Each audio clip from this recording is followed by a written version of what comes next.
say 2 men posed as federal officials and told potential victims that they'd found problems with their bank accounts. But as TV6 investigates, Matt Christensen explains, this isn't your typical scam. Here's what police want you to know.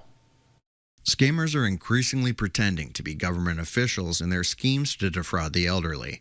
Police say it happened in Bettendorf this week.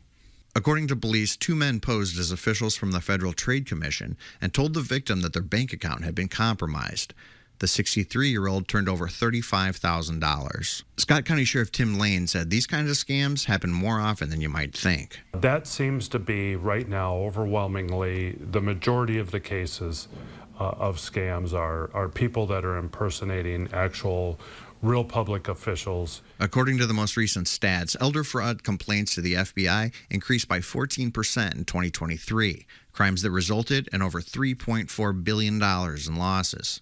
FBI data show that investment scams account for the most losses, followed by tech scams, romance scams, and government impersonation. That's what happened in this case. On Wednesday, the scammers showed up at the victim's house in Bettendorf posing as federal agents. They wanted an additional $40,000. But this time, police were waiting. According to court documents, officers observed the transaction and the scammers were arrested. Charged with conspiracy and theft are 37-year-old Li Jin Wang and 39-year-old Chen Jing. Both were booked into the Scott County Jail and were taken into the custody of federal immigration agents. I asked Lane how to protect yourself. That if you weren't expecting somebody to come to your house and have a conversation with you, and that ultimately ends up with you giving your bank account information, your credit card information, or debit card information, or writing them a check, you should not do that under any circumstances.